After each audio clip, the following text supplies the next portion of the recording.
Welcome back, agents, to another episode of Prime Tips. Hey, this time we're going to be talking again about AP generators. We're going to take a second take at it. Right now we're in the middle of an event that gives double AP for links and fields.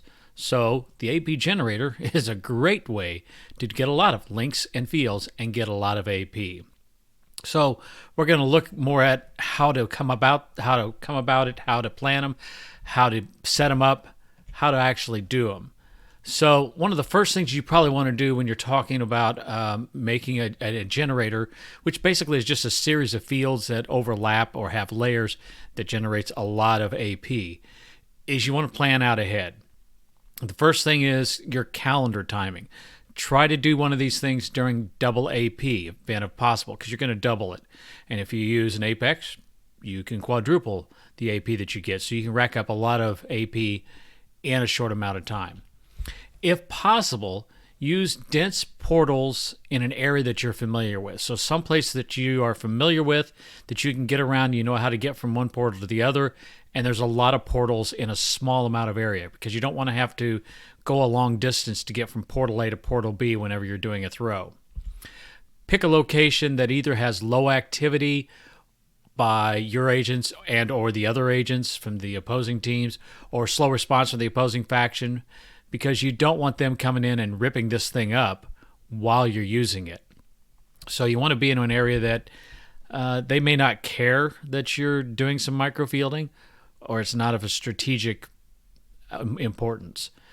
Avoid using portals that are hard to get to, hard to deploy, because throwing speed counts. You don't want to spend 5 minutes between each portal when you throw it, especially if you have an Apex on. You want to be able to throw these quickly so that you can rack up those points quickly. In one of them, you're going to be throwing from a number of portals back to one portal, a destination portal. So you want to choose a good destination portal that's an anchor. A portal that is a generous key giver. You know that there's some portals that it seems like when you hack them, they tend to give you 2 or 3 keys on a fairly regular basis. There's some that just never seem to drop a key. Seek out those ones that's going to drop keys, because you're going to need a lot of them. And a portal that's offset from that dense clump of portals that you know. You don't want it right in the middle of it, but kind of off to the side. And you'll see why when we set this thing up and look at it.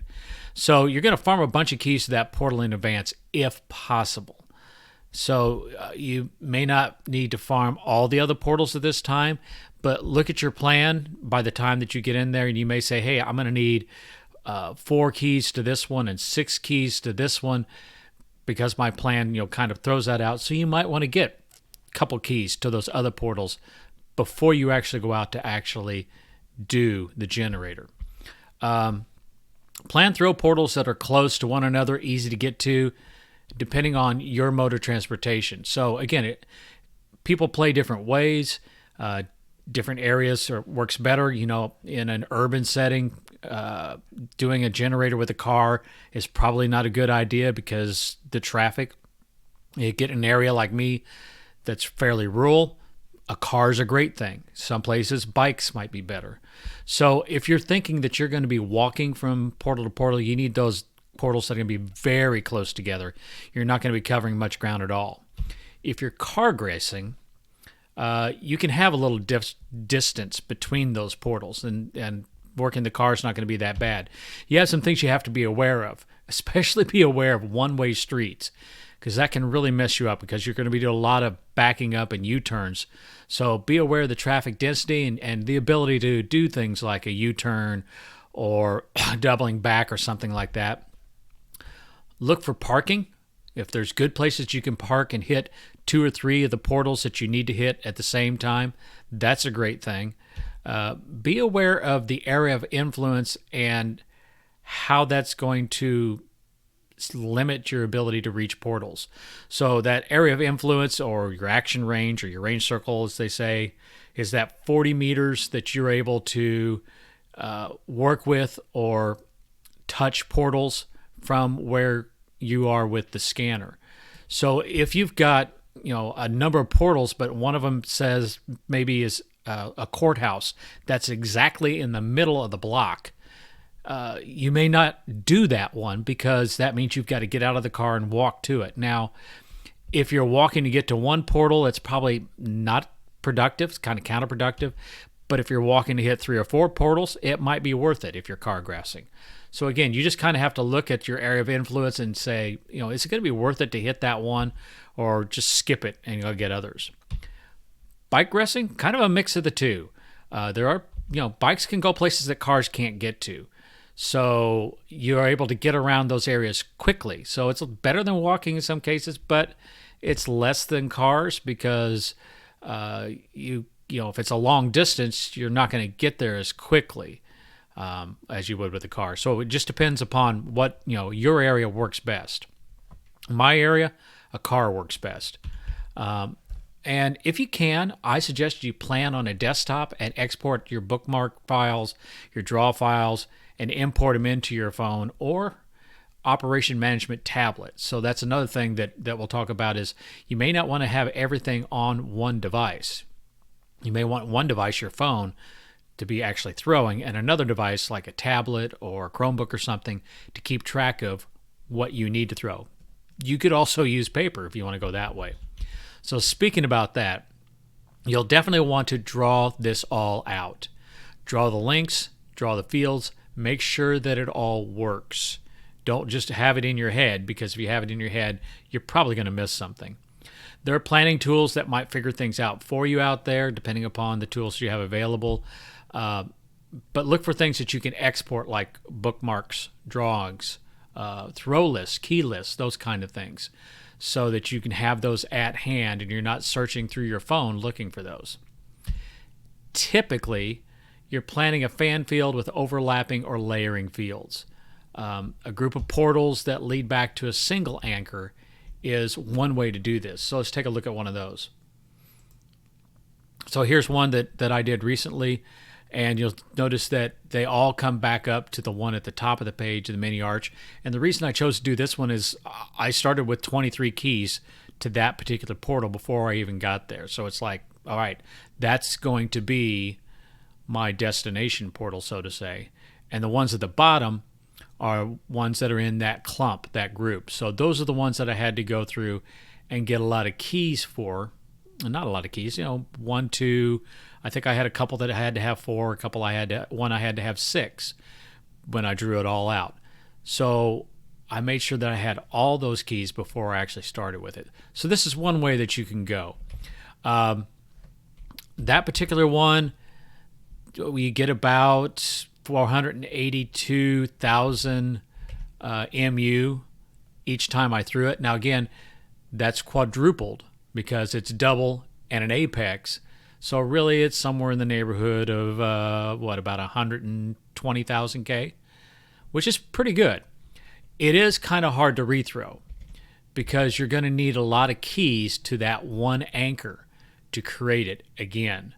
So it doesn't take up a lot of gear, but it does take up a lot of keys. So I'd have to go back to that mini arch and I'd have to hit it up for another 25 keys, which it's going to burn out before I can get that stuff. Another way you can do it is something like this, and this is probably more efficient, but it's a little more complex. So this one is, you have anchors that lead back to the keys or the fields in the middle. And so you're throwing from the anchors, the outside corners, to the inside, instead of throwing from the inside out to that one anchor. So this particular one, I think we were getting about 396,000 per time we threw it. And again, that's quadrupled, so it was 1/4 of that. This is much easier to rethrow because you can flip things and then rethrow it. Now, it does require some S-bowls to set it up. So the portal that's at the bottom of this particular one, that from that area we're throwing like 25, 20, probably somewhere between 16 and 20. I think it was close to 23 links from that one portal. So the only way that you can make that work is that you have to have the S-bowls, the SoftBank Ultralinks, and that allows you to throw more. And we'll talk a little bit about that. In both cases, what you're really looking for are layers.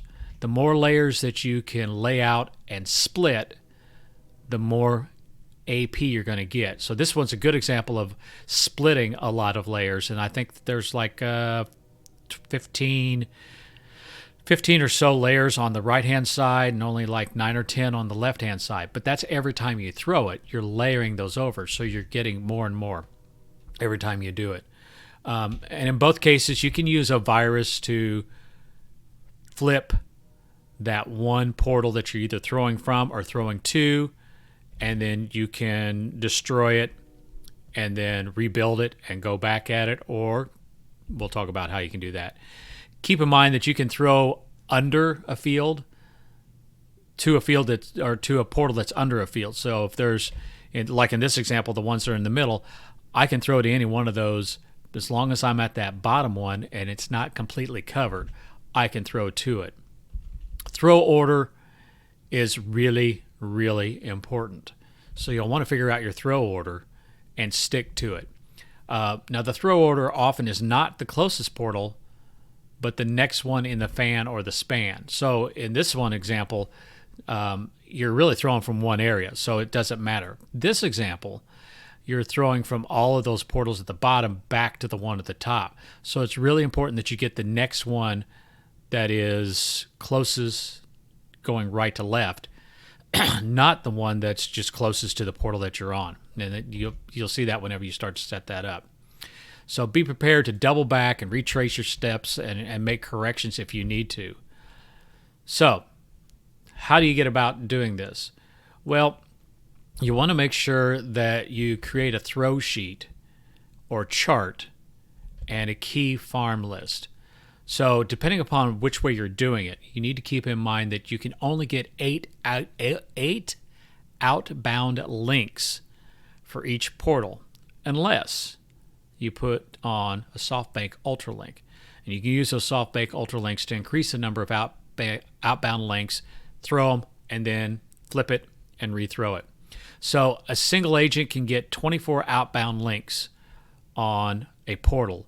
That's putting on 2 SoftBank Ultralinks, 8 each, so you get 16, and the 8 normal ones. So you can get 24 outbound there.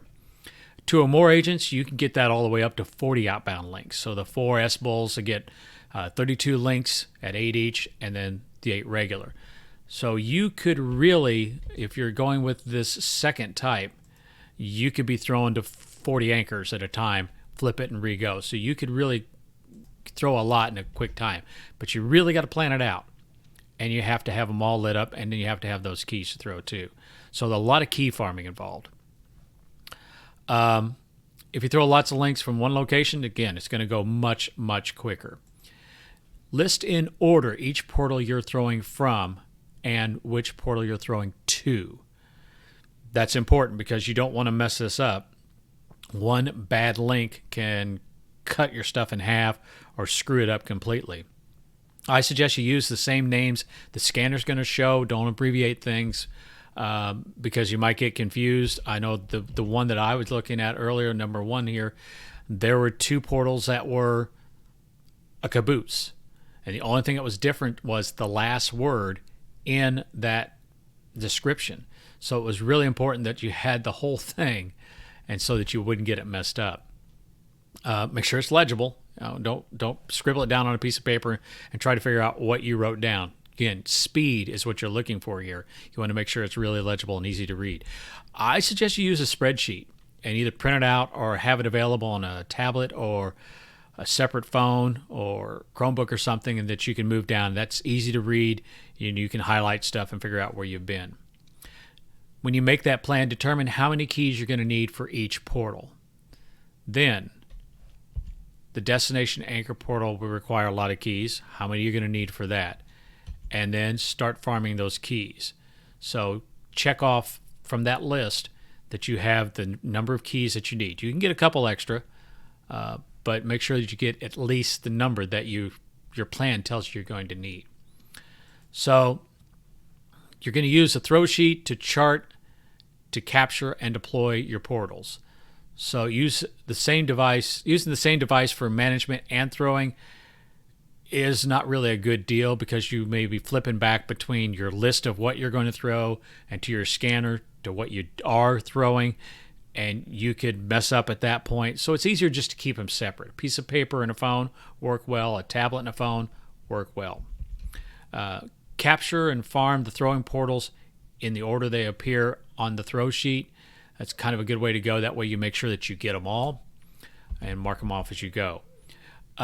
Don't throw as you capture and build, especially if you're using Apex, because that's going to slow you down a lot. So you want to go through and make sure you get all your keys, have everything set up, then go back through and do your throwing. The reason you want to do that is you'll be familiar with where those portals are at. We'll talk about that in a second. Don't overbuild your portals. If you're going to be throwing to a portal and all it's going to be is a destination portal and you're never going to throw from it, a level 1 is fine. You don't need to make it a level 5. And if you find out that the short distance that a level 2 portal is going to make the throw from point A to point B, make level 2s, make level 3s. Use the number of resonators that you have. If you got a whole bunch of level 5 resonators, use those. You can add a multi-hack to reset the portal once it's burned out. So if you've got one of those portals that you need 6 or 8 keys to, don't mod that portal when you build it. Start hacking keys. And then if you find out that, hey, I need more keys, you can throw the multi-hack on it. And then that's going to increase the number of hacks on that portal, and you can keep going. And a heat sink will just speed things up. So the multi-hack is going to reset your burnout, and you can get more. So you really don't need to mod these portals in most cases, except, again, if you're throwing from that one place, and then you've got to figure out the S-bolts that you're going to put on it. Just high enough to get to your destination is all you really need to do. You don't need to protect them. You can go back later and put on mods if you want to, but you probably won't. And so you're not going to really be defending these. It's just a waste of gear and time to do that. If possible, farm and deploy the throw portals just before you throw the fields. Now, why would I say that? Well, this will give you a fresh throwing route that'll be easier for you to remember. You just went through it. You're going to go through it again. So it's going to be easier to remember that I got from point A to point B by going around the block this way. It'll help locate where portals are and where you can park or stand to hit them.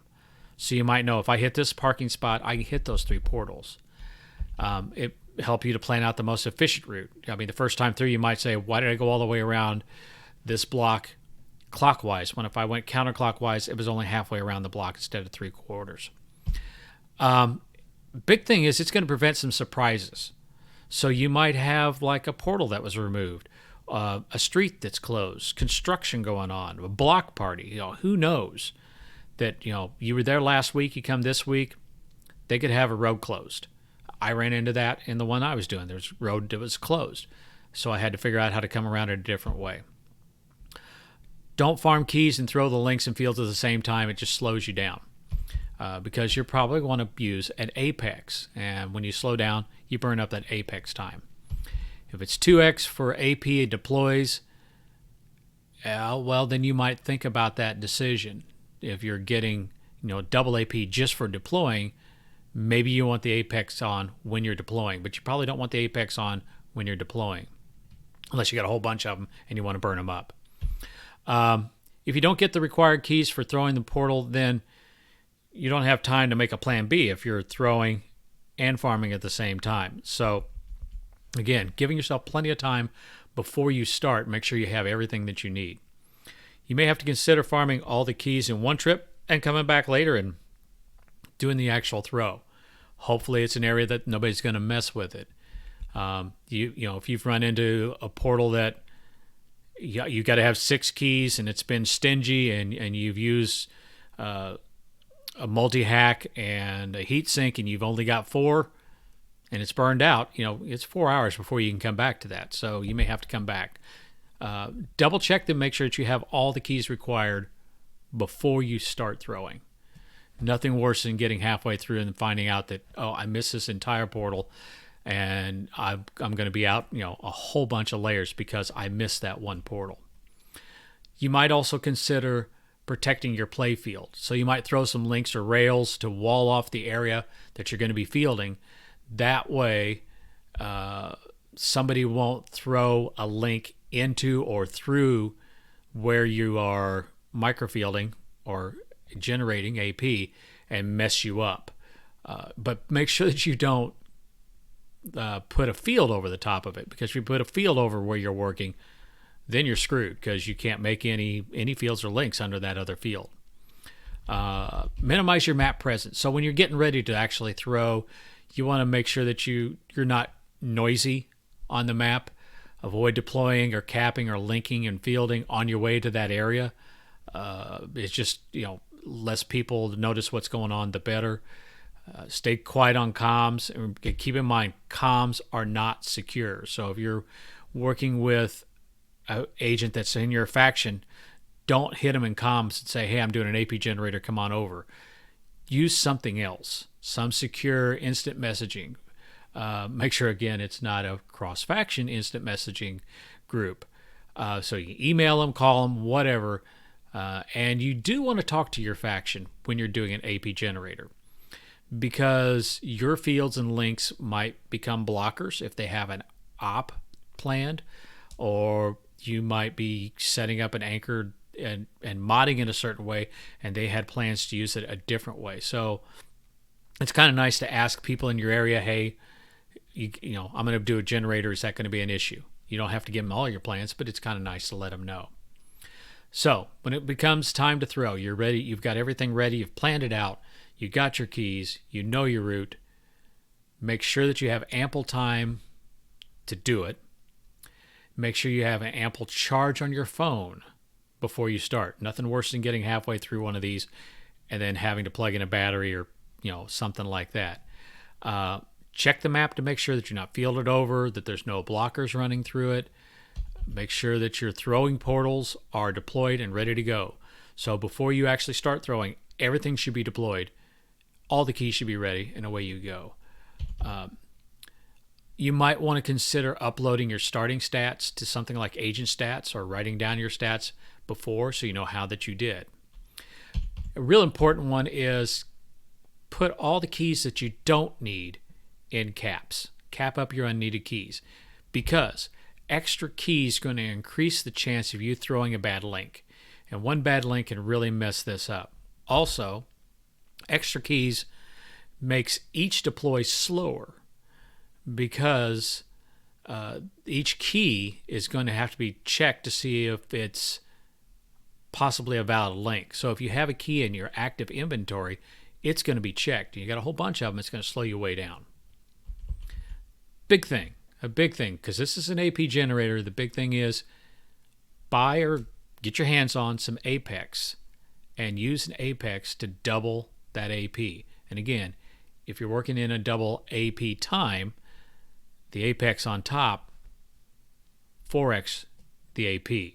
So that's real important, because you're going to quadruple your results. Estimate your throw time. How long do you think it's going to take you? And then figure out how many apexes you need to cover that time. So the one that I did, I kind of thought this might take me an hour.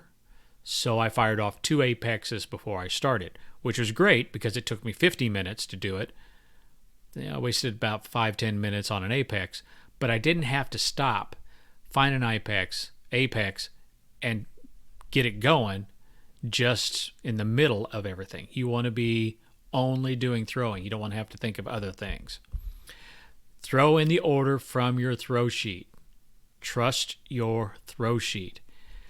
If you do miss a throw or make a bad link, just consider moving on to the next throw and figuring out, what it did bad. You might, look at it briefly and see if there's something you can do to fix it. If you've got extra viruses, you might think, okay, can I just flip this one portal, kill it, bring it back and do it? If it's going to be blocking a whole bunch of stuff, that might be advantageous. But if you're using an apex, the time that it takes you to figure out what's going on is eating up that apex time. So you want to make sure that you don't use a lot of time trying to figure out what's going on. Stick to that plan unless you know you have an issue. So when you're throwing, look carefully at what the next throw is and what key you have spooled up. Don't get in such a hurry that you're going to make mistakes. Make sure you're looking at the right key, the next one that goes, and throw it. You want a nice, steady pace. Usually the only thing that you're pacing for is to finish before your apex expires. Usually you're not really concerned about checkpoint with these because you're not generating a lot of MU, you're generating a lot of AP. And just because a portal's nearby doesn't mean it should be the next one to throw. I know I have that issue that I'm like, I'm right next to this portal. My throw sheet doesn't say I need to throw from it, but I'm right next to this portal. Why don't I throw this one while I'm here? That's probably going to mess you up. So trust your throw sheet, not your guts in this case. And, like I said, just be aware that if you link to the wrong portal, you could really be blocking off others and throwing things off. So once you're all done, celebrate. And you might check your stats to see what you did. There's a few things you can do for post-throw when you're all done throwing that AP generator. Again, upload your agent stats so that you have a record of how well you did. Keep quiet. Don't put stuff out on comms or maybe in instant messengers and XFAC, things like that, if you're going to rethrow. So if you're going to rethrow, you got some choices you can make. You can DK, flip, or cover. If you flip the destination anchor, it allows you to rethrow a lot of the fields again. If you flip it, you just wait. You got an hour before you can flip it back, or you can flip it, kill it, rebuild it, and rethrow. That's much quicker. Flip and offer the rethrow to another agent, especially if you have an agent that is just getting started. It's a good way to welcome them to your faction, train them a little bit on how to throw things, how to run an op, and building up their stats. You can leave the fields to decay. That will leave some AP for the opposing faction agents to come and kill it off. Or you can just layer over the fan field. Now, that's not always real popular, but there's a couple of reasons why you might do that. So it's possible that you use the anchors far away from you to fan field and create a larger field over the top of it. You probably don't want to use the ones that are nearby because those would be easy to kill off. But why you would do that is it kind of will hide it on the map. So if you have a lot of fields that are under another field or a couple of fields, it doesn't jump out on the map that it's there. That's not going to stop the opposing agents from killing it or wrecking what's in that AP generator, or it's not going to decrease the amount of AP that they're going to get for tearing it up and killing it. It's just going to make it harder for them to see it on the map. It also prevents you and other friendly agents from flipping and rethrowing. So you can go to that larger field and take it down and then come back in and rethrow. It's a good way to kind of hold the field so that you can come back later, take down that outer field, and rethrow the whole thing. Flip the destination anchor portal when it's covered by a field. You could do that. Anytime that you flip a portal and it's not under a field, you want to make sure that you knock off at least one resonator because you don't want an opposing agent linking into that particular portal. So if you take one off, that makes it so that they can't use it. And when it's all said and done, keep your plan.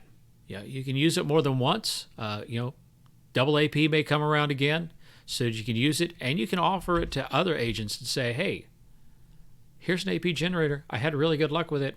Why don't you use it? So there you have it. AP generators, a lot of specific generalities, a couple of specifics. It really depends on where you're at and the best way to build it. And I'm hoping you get out in the field and build an AP generator. And see you later. Bye.